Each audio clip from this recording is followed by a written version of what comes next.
Hey, what's going on, everyone? Thank you for coming to watch. So I've got you guys an update on this massive severe weather and tornado outbreak that is currently unfolding across the deep south.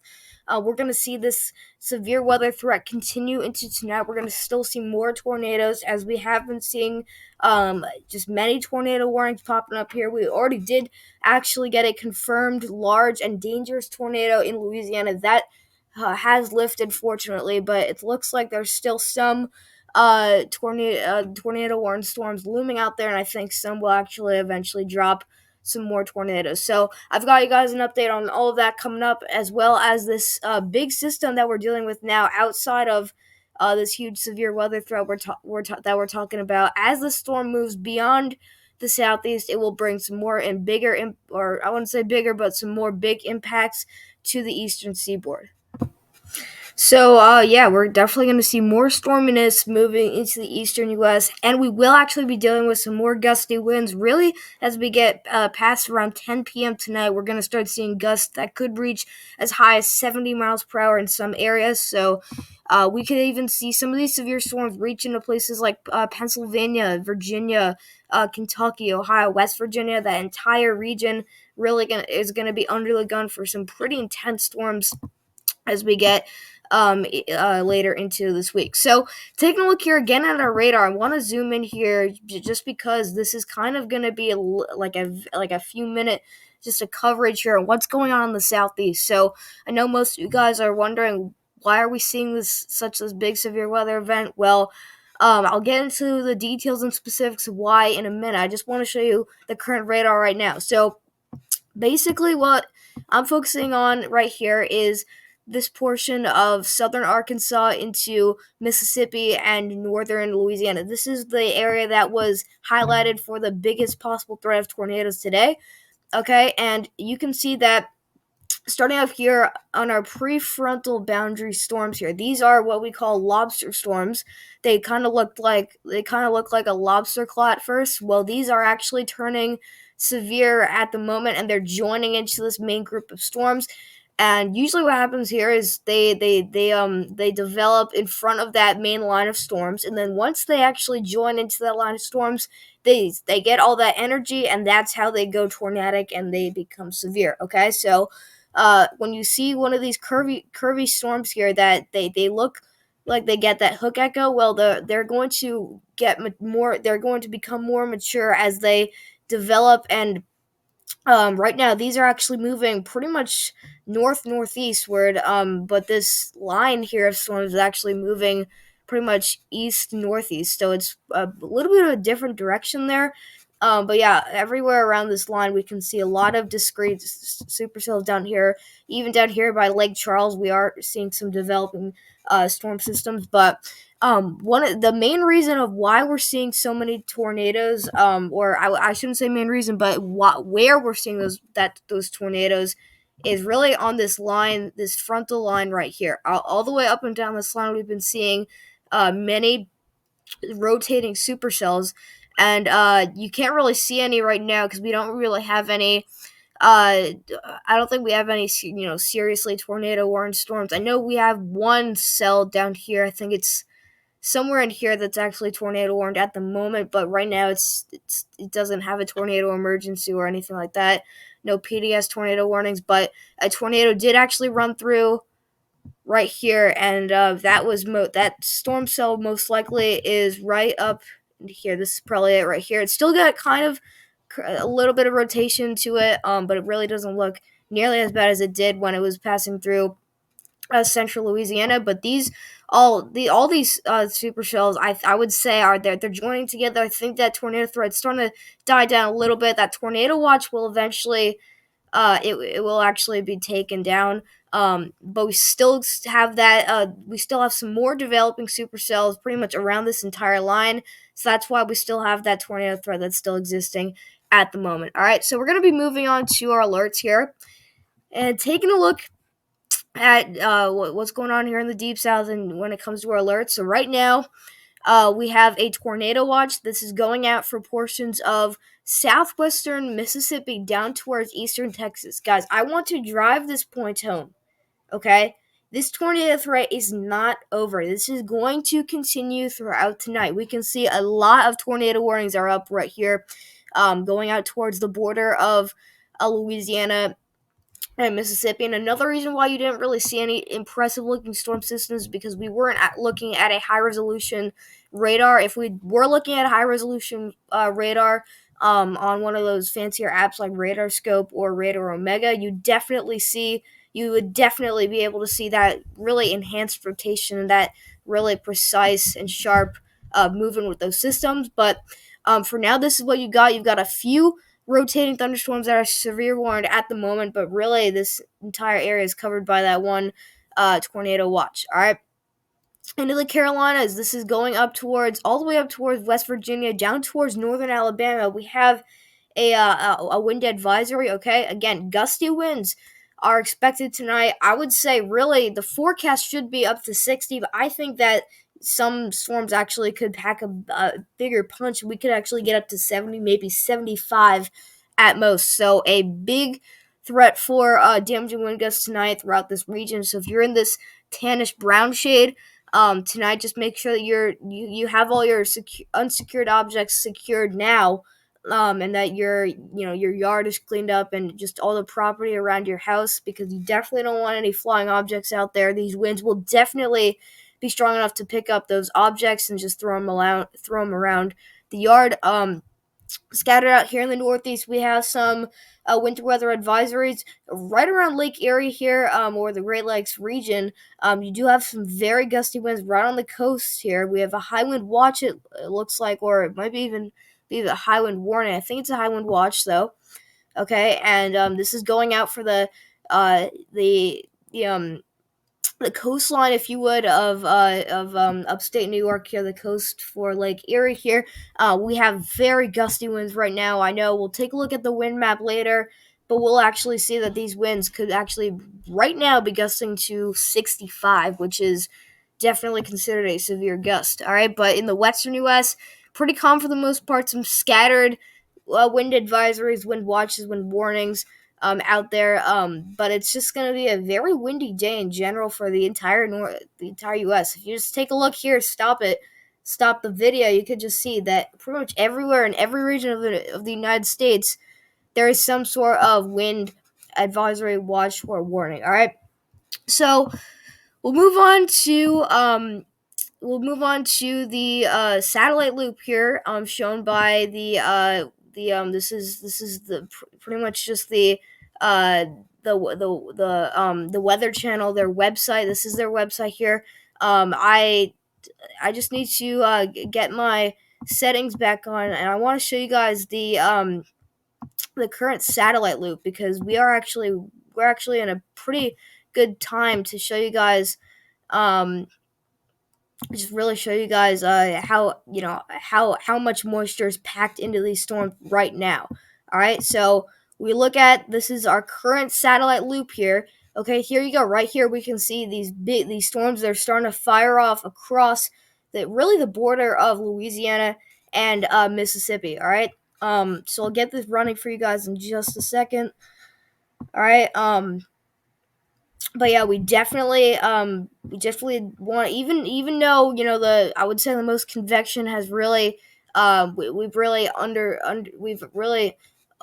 underwent the most convection already, but I just want to show you guys that these storms have so much moisture to deal with that this is a big reason of why they are turning severe. So I'll get myself cleaned up here in a moment. All right, and here we go. So again, looking at this huge storm system up north near in places near central Missouri. That's where that low pressure center is. It's definitely not nearly as organized as where our severe weather is down here. We can see a lot of convection going on, popping off. A lot of convection right around the Jackson, Mississippi area. We have some very saturated clouds here, very high cloud tops. Just meaning that there's a lot of moisture in the atmosphere right now. But man, this is the typical severe weather look that you get to a system. When it goes to severe, looking at the satellite loop here. But it looks like to me that the most moisture is getting pumped right into the Mississippi and Louisiana border. So if you're right in the middle of that border, like meaning that like from a north to south standpoint, so like right into here, I think that's where you have the most moisture. So right now, I think it's safe to say that right now the moisture is kind of going like this at the moment. I think it's going right through this area here. I think this morning it was actually going kind of like this, but right, it has actually shifted to the point where it's still it's trying to get in front. All right, that's pretty much what's happening because that storm is getting the storm system. It's arrived. It's folding over, kind of where the moisture current, if you want to put it that way. So we go over to the current SBC outlook. So as you guys know, I did an update yesterday on this. I talked about how we had an enhanced risk. Well, this enhanced risk has actually changed. They've updated their SBC outlook. This is their 18Z update here. This is going out for today and tomorrow. Okay, or today into tomorrow, I should say, because we do see Monday to Tuesday, which is tomorrow. All right, we have an enhanced risk for severe weather at the moment. This has been shifted. Actually, no, this enhanced risk has not been shifted. This slight risk has been closed a little bit, so it's very, very tight. Look at this very tight gradient from that enhanced risk to the marginal risk. But for now, we have cities like Jackson, Mississippi, Monroe, Louisiana, Hattiesburg, Mississippi, Alexandria, Louisiana, and Vicksburg, Mississippi. All of you guys are right now in that enhanced risk, and this is going to continue throughout the night. So you'll most likely, if you're looking at the current SBC outlook at 10 o'clock tonight, okay, this will most likely be what it looks like unless we do get some sort of drastic change with what happens with our storm system. All right, but for the surrounding areas, you've got that slight risk. You could see New Orleans in that. You got Baton Rouge, Louisiana, Mobile, Alabama, and then Metairie. I'm not sure if I'm saying that right, in Louisiana, so please correct me in the comments if you know how to pronounce that. But Lafayette, Louisiana, all of you guys are in that slight risk for now. Okay, this is extending up towards north central, Mississippi into western Alabama. That's where you got that slight risk, and then it gets closed very, very tightly right here on the Texarkana borderline, or just south of Texarkana, where you get that where you meet up with the Texas and Louisiana border. All right, but that's a pretty big area for that slight risk. That's a total population of nearing 6 million people, and then roughly 2 million people pretty much in that enhanced risk at the moment. Surrounding areas, you guys are currently in that marginal risk. All right, tornado threat.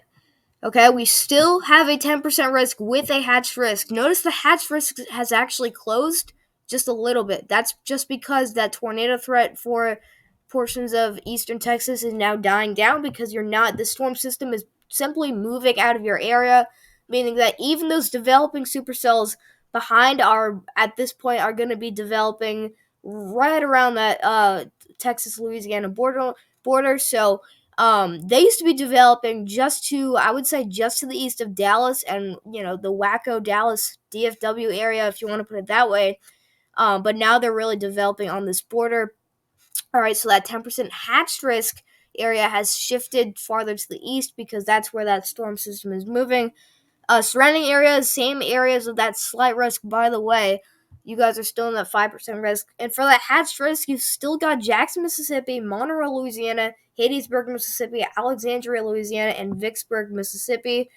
Okay, but we look at the current summary. All right, we have really just starting off playing out with tornadoes, at least a couple of which should be strong. Okay, notice how they don't say should, they don't say could be, should be strong. So if we haven't seen multiple strong tornadoes, because right here the summary is literally saying at least a couple tornadoes of which should be strong. Okay, so we've really only seen one strong tornado today. So at this point, we really it just looks like we're about to ramp up. So yeah, it's not looking good for really. It looks like 6 to 8 p.m.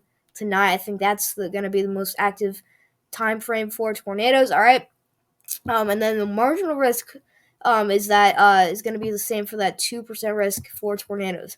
Damaging wind threat, you got a 30% risk. I would extend this into Tennessee and then maybe up and beyond, just because the storm system, these same thunderstorms really will actually move into this area and they will impact this area, bring a pack of gusty winds. But for now, we got a 30% risk inside that general area with that enhanced risk. All right, that's including Jackson, Mississippi, Hattiesburg, Mississippi, Vicksburg, Mississippi, Clinton, Mississippi, and Pearl, Mississippi. All of you guys, make sure you're watching out tonight. It's going to get pretty active, pretty windy. I think that really from now on, I think this is when that damaging wind threat will increase. But notice how when we looked at our radar, our storm systems right now, that frontal line of storms is right smack in the middle of that area. So that tells you just right now that this damaging wind threat, this 30% risk, is currently happening right now, if you want to put it that way. But that slight risk, same area. You guys are under that 15% risk for damaging wind gusts, and that 5% is that same area of that marginal risk. All right. So large hail threat. It's pretty interesting. It's a little bit lower. All right. And it's more closed to 15% risk. Same general area of that enhanced risk. We did actually see some storms up here into Oklahoma that were actually dropping some pretty big hail. I think we got a report of a 2-inch, a 2-inch in diameter hailstone that fell somewhere out here in Oklahoma. But it's just been pretty. It's been pretty active when it comes to your hail size. But I would say more farther away from where the main action is than where your tornadoes and damaged wind gusts are. But 15% risk for that same enhanced risk area, and then 5% for really just the surrounding areas. All right, so we go over to the name 3KM model for the southeast. So we're just going to be looking at pretty much the outlook for the remainder of this event. Okay, so starting out here 2 p.m. today, notice how these were our first developing supercells. Okay. That first tornado that was reported and was confirmed touchdown really 4:30-ish. I was actually watching Ryan Holleyall's live stream when it happened. And yeah, really right in here, one of these storm cells dropped in. So it looks like that what you can take away from this is when you see a tornado, okay, stop it at that hour, this model run, okay? Take a look at what shape and form these supercells are in, okay? So it looks like we got two frontal lines of supercells that are kind of, they're spread out, but they're actually not spread out, but they're in a line, okay, together, and they're moving pretty much to the northeast like that, okay? That's the setup that we had when we got our latest significant tornado. Okay, so that's what we can take away from this, and we can put it into the present standpoint, into looking into the future when we could have another round of tornadoes. So taking a look here at 6 p.m. today, we had a pretty similar storm setup. We had that same line of supercells moving off to the east, impacting the Tennessee, Arkansas, and Mississippi border. Okay, and that same slight secondary line, or whatever you want to call it, back here. Okay, that's what we're hanging on to as of 6 p.m., which right now is around 30 minutes ago. So looking into the future, 7 p.m. Notice how these thunderstorms they get a little bit bigger. That's going to tell you guys that the supercells are actually starting to conjoin together. And that tornado threat is decreasing, because therefore they're becoming less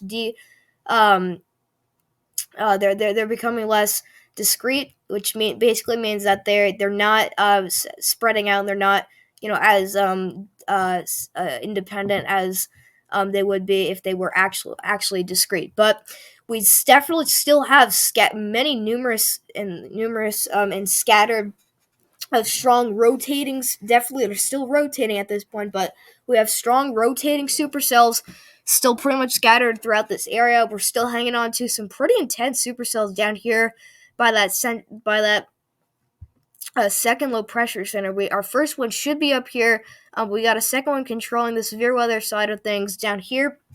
I think we could get a few runoff brief tornadoes with these leftover cells back into portions of southern Louisiana. So that would actually impact Baton Rouge and maybe even down towards definitely Alexandria. I think those are the two cities that could get hit the hardest. But these supercells, they start to weaken really after 9 p.m. 9 p.m. looks pretty active because we do still see these tiny pockets of red. That's basically a storm cell. What you see there, a tiny pocket of red. Those big splotches there are just regular severe storms that would pack damaging wind gusts, large hail, and then some, if rotating, would contain a tornado threat. But when do these storms join into a line? Well, really, it's when they fall apart too. So really, I would say 11 p.m. on is when that tornado threat will slowly decrease and that damaging wind gust threat will slowly increase. We get a pretty sharp line here at around 5 a.m. tomorrow morning. Okay, so we're getting into tomorrow morning. This is Tuesday, the 21st, tomorrow morning.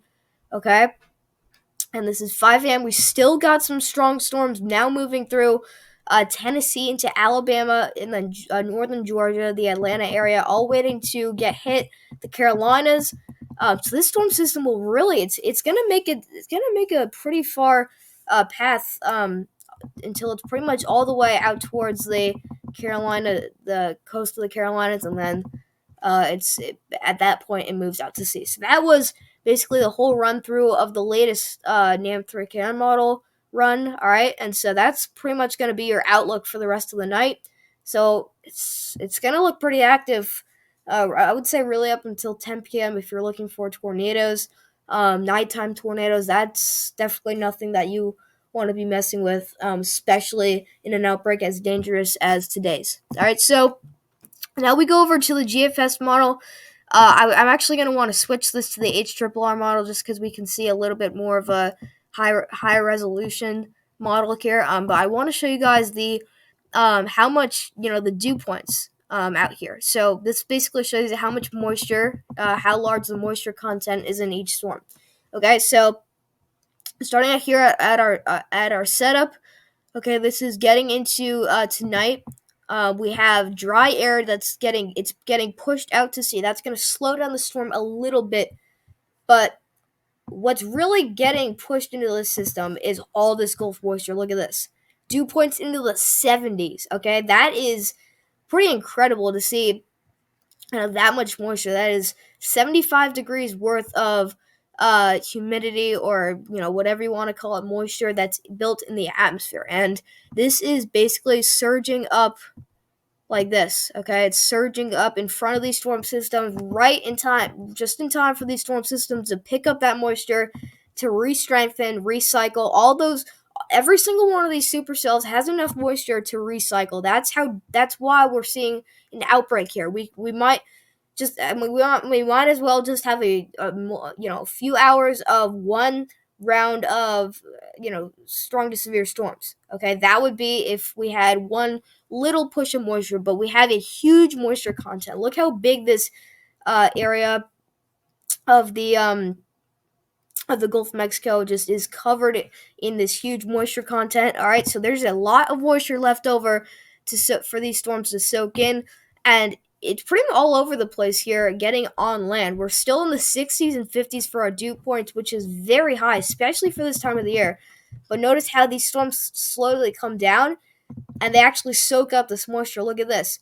All right, this moisture is it's kind of spread out, and it gets pulled right into the system. Here comes your frontal line, your frontal boundary of cold and drier air. That's starting to move down. But here comes your system, and when you see a very tight pull in that moisture, that shows you that there is updraft. Okay, these winds, this lower level jet, it's really ripping out here, and it's pulling all of that moisture right up into these storm systems. That's kind of what's going on here, and because of that being so strong and just being that pull of that moisture so strong, that's also going to cause tension in the atmosphere. Very strong atmospheric winds. The dynamics are lining up for storm systems that are capable to rotate, recycle, and really just do whatever a severe storm needs to do to stay healthy and stuff like that. But we can even see that this moisture goes all the way into the Gulf Coast of Louisiana. We're getting our dew points are in the 70s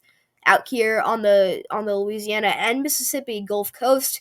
Right in front of these storm systems, you have dew points waiting in the mid to upper 60s. That is certainly enough to really allow these storms to get going. And the reason why we're not going to see another reason why we're not going to see a decrease in severe storms getting into tonight and then tomorrow is because look at this. We actually see even more, uh, more moisture packed into now Alabama here. We're getting into the upper 60s for our dew points, right where that storm line is going to be moving through.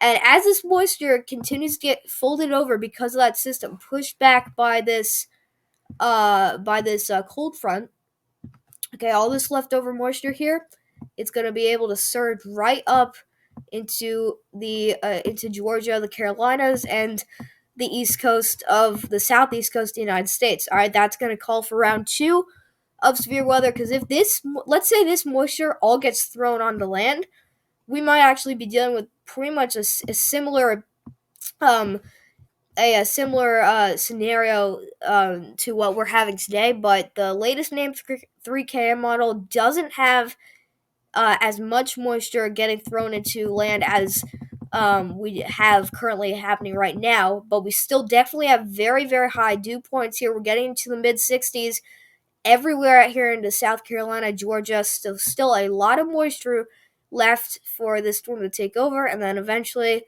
that cold front makes it all the way down to the southeast and pushes that storm out to sea. All right, so mentioning that those very strong winds, because of that pull, and also because these severe storms are going to be packing those strong winds. Well, I want to take a look here at the latest run of the HRRR model, because we really gotta watch. We really gotta watch some of these storm systems, because they actually could be pretty nasty when it comes to your wind gust. All right, so this is going to be. Let's see. What do we want this? I guess this is going to be around 10 p.m. to the middle of the night. So I guess this is where we are right now. Yeah, this is where we are right now. Okay, this is what we've got. We've got your lower level jet right here. It's moving right down into that same area, and then that's your moisture stream right here. All right. Here it is right here. You can see all these wind streams getting pulled right into that same area. This is all that moisture that's getting pulled right into those storm systems, okay? That's fairly strong, okay? You can see that's going to affect our wind speeds. That's gonna definitely increase them. We're getting just about 40 miles, gusting to just about 40 miles an hour just north of Grenada in Mississippi, Jackson, Mississippi area. If you're in the south side of town, 30, you could be gusting up to 35, pretty much right around now. Alexandria is still gusting to well over 30 miles an hour, but very intense, just very intense wind stream here. And as we continue through the night, these storms, they all of a sudden they turn explosive. Okay, this is where that damaging wind threat really gets started. We'll zoom in a little bit more here to see. All right, but we're getting into Tennessee. This is south of Knoxville. The HRRR model wants wind gusts getting up to 40 miles per hour. This is directly south of Knoxville in Tennessee, or just north of Andrews in North Carolina. All right, Cookeville 47, almost getting to 50 miles per hour out here. Lewisburg gusting to 40 miles per hour. But man, I mean, every single one of these these storms, these storm cells will definitely have a good shot at bringing packing gusts that could get above 40 miles per hour. But we can even see just to the northwest of Tupelo, Mississippi, we're gusting to 50. That's a pretty big pocket of stronger winds here. And then back by Lakeview on the border of Mississippi and Arkansas, we're gusting to 40. All right.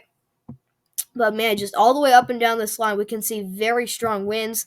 But this is going to be the center of attention for tonight.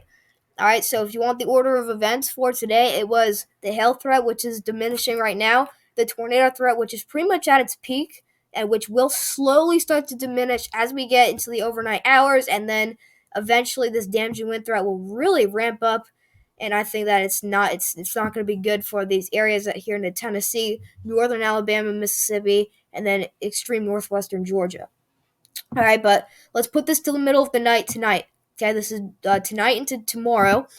All right, this is probably when it's going to be the windiest out here in Tennessee. 60 miles per hour potentially in between Lewisburg and Linden in Tennessee. This is south central Tennessee. We're talking potentially up to 55 to 60 mile per hour gust.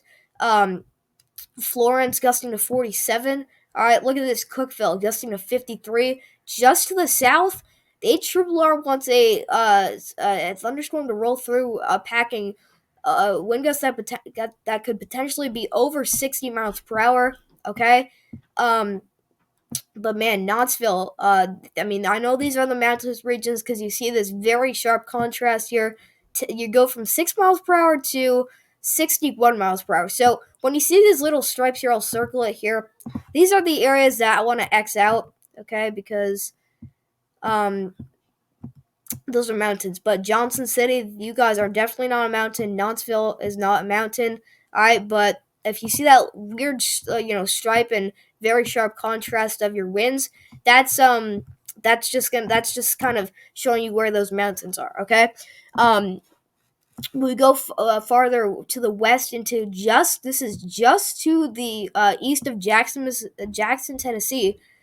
We could be gusting to 55. I mean, just a very active night. I mean, it's crazy how strong these winds could actually be, but very strong updraft. Look at this, very strong updraft right into the center of this low pressure, which is all the way up towards Mount Vernon in southern Illinois. Excuse me, but this is all again. This is part of bringing all that moisture into these systems from both the southwestern Atlantic Ocean and the the Gulf of Mexico, all really just bringing a lot of moisture right into these systems. Cookeville, 55 degrees, but you still got winds gusting to almost 70 miles per hour just out of the Cookeville. So that's actually gonna bring some real feels down, down pretty high. So it's going to be a crazy night. You could actually be waking up to many trees down and big limbs and branches down, and maybe even your power out. But really, I would say for central into eastern Tennessee, I think that's going to be the biggest power outage threat for tonight. But these storms continue into the northeast, into West Virginia here. Again, these are more mountains, but these storms have the potential to be gusting to 70 miles per hour, which is almost Category 1 hurricane force winds right here. So, this is going to be a very active night for both tornadoes and damaging wind gusts. So, I want to take a look here at the northeast side of things because we're still dealing with that same system as this moves into the northeast and it moves away from that area in the deep south that we're covering for that severe weather outbreak. All right. But what we got going on is we got high pressure kind of dancing around out here into Vermont, New Hampshire, and then into portions of Maine. You have a cold front right now that's starting to retreat back because this warm front's pushing it out of the way. That's associated with this storm system that's coming through. All right, so for these areas out here in the Ohio Valley into Kentucky, we could start out as very heavy rainfall. Mostly rainfall for everybody starting out, but a little bit of ice and freezing rain showing up here into central Michigan. But this storm system really starts to arrive by 9 a.m. tomorrow. So you're waking up tomorrow, or you're around tomorrow morning. Okay, we're getting into this is 9 a.m. and we can see a lot of rain falling out here into portions of the Ohio Valley. I think that these could be some of these storms could very well be thunderstorms if you're farther north.